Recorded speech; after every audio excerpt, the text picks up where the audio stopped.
He is a legend of war. John Rambo, legendary American war hero or domestic and international terrorist, on orders and supported by the United States shadow government. In this video, we will outline and demonstrate from the franchise itself the 5 reasons why John Rambo is actually a member of an ultra-secret military version of the Illuminati, seeking to undermine and overthrow the government of the United States, and is therefore a true enemy of the state, as well as sharing responsibility for the events of 9/11. More about that at the end of the video. Make sure you leave a comment as to your own decision based on the evidence presented, and of course, like and subscribe. In 1982, First Blood premiered with an opening scene of John Rambo walking down a road to allegedly reconnect with a fellow Green Beret, only to find out he had passed away after exposure to Agent Orange a year prior. Looking back, there was obviously more to the story, and quite possibly his friend was going to be his teammate in an emerging conspiracy theory. Because from this point forward, it becomes increasingly clear that Rambo wasn't simply a veteran suffering from PTSD, but a soldier on orders from the Pentagon itself to conduct terrorist operations within our very own borders. Now, let's count down the top 5 indicators and then follow up on the 9/11 conspiracy. You, visiting somebody around here? First clue is Rambo giving the local sheriff a hard time and not being appreciative of a ride saving him time and energy. After he's dropped off, John Rambo doesn't just demonstrate his ego and pride getting the best of him. Hope this ride helped you out. Want some friendly advice? He actually reconfirms that he is a man on a mission as he turns around and begins to walk back across the bridge and into town. Sheriff Teasel is obviously upset as he went out of his way to help the veteran and asks John what his problem is. Rambo refuses to cooperate. Now you're gonna put your hands on that girl. How you do it, you decide right now. Becoming aggressive with the local law enforcement, and while he resists arrest, he is subsequently apprehended and taken to jail. Once there, the sheriff could have just let him rot and face the judge, cold, hungry, and in need of a shower and shave. But he extended his outstanding sense of hospitality by providing Rambo a meal and a shower. Clean him up. And when they attempt to allow Rambo to shave so that he can be presentable to the judge, John goes berserk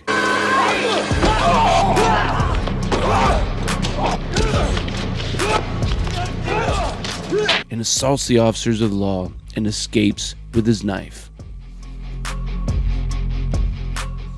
The chase begins, and we are presented with our second clue that there is much more to the story.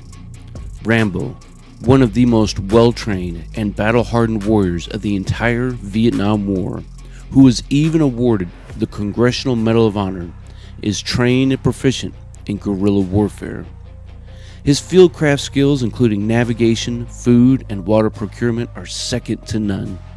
He could have continued moving through the mountains of the Pacific Northwest, which would have posed no challenge to him. But he doesn't. He stops dead in his tracks and begins to establish a hasty defensive perimeter to conduct counterinsurgency operations.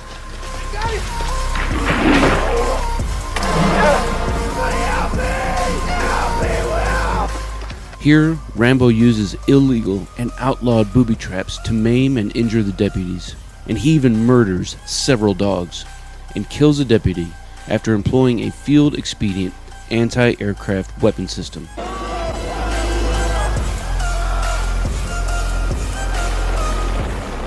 After escaping a mine shaft, Rambo could have continued to employ his survival and evasion skills, but instead, he selected to close with the National Guard, assault a junior soldier, and steal a vehicle.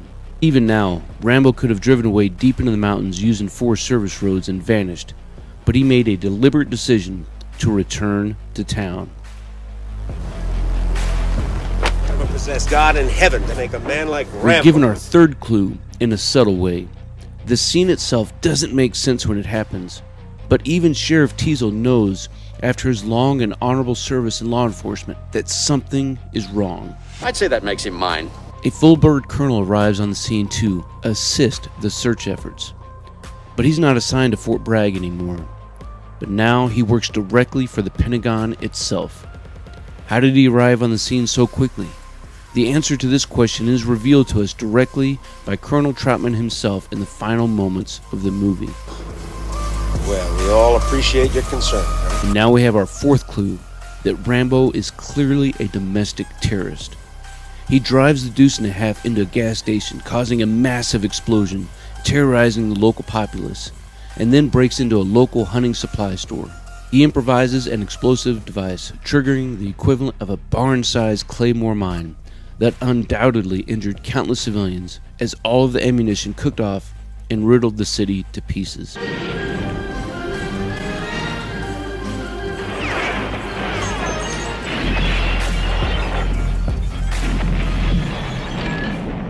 But Rambo's mission still wasn't done. He used an M60 machine gun stolen from the National Guard to disrupt and destroy the electrical power grid, preventing anyone in the town from requesting help from the state or federal authorities.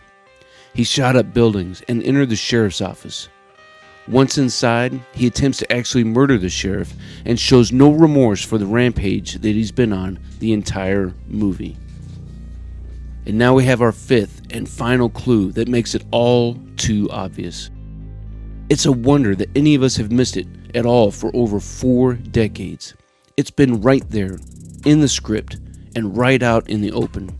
An overt admission that John J. Rambo was actually on orders from the highest levels of the Pentagon this entire time, thus making him a domestic terrorist.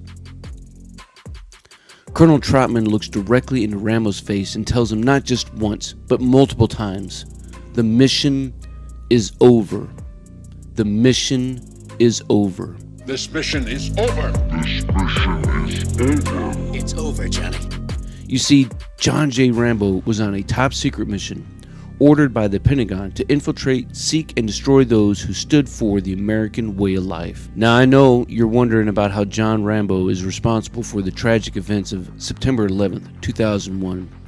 But before we get to that, make sure you like, subscribe, and leave a comment.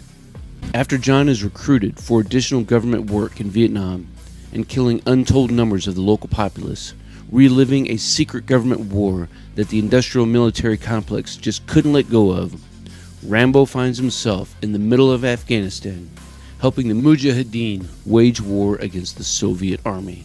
Only now, he's working for the CIA in an attempt to aid and supply the Afghans in a covert and secret war to repel the Soviet army.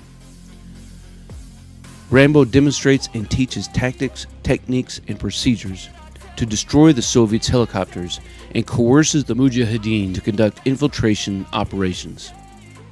It's only after Rambo kills Zazen that the Afghans had the courage and willpower to conduct counterinsurgency operations and repel the Soviet army from their border. You sure you don't want to stay? You fight good for a tourist. Can you not stay? Maybe next time. However, Rambo leaves the country, and as we now know, this withdrawal of U.S. forces and support sets off a cataclysmic chain of events that saw the rise of Osama bin Laden himself and his evil plot to terrorize our great nation. Is John Rambo a decorated war hero or a top-secret agent working for a shadow government organization on a mission to terrorize normal, hard-working people from small-town USA to Vietnam, as well as ultimately being responsible for the conditions that saw the rise of the most well-financed and organized terrorist organization the world has ever seen? You decide and leave a comment. Team, if you want to master your craft and develop your tactical virtue, make sure you subscribe to the channel and click that notification bell so that you can stay up to date with future content. Consider becoming a channel member. It's going to give you exclusive access to content not available to anybody else. I appreciate you guys. Until then, you stay out there, you keep grinding, and you stay. We know you're out there! Come to my voice!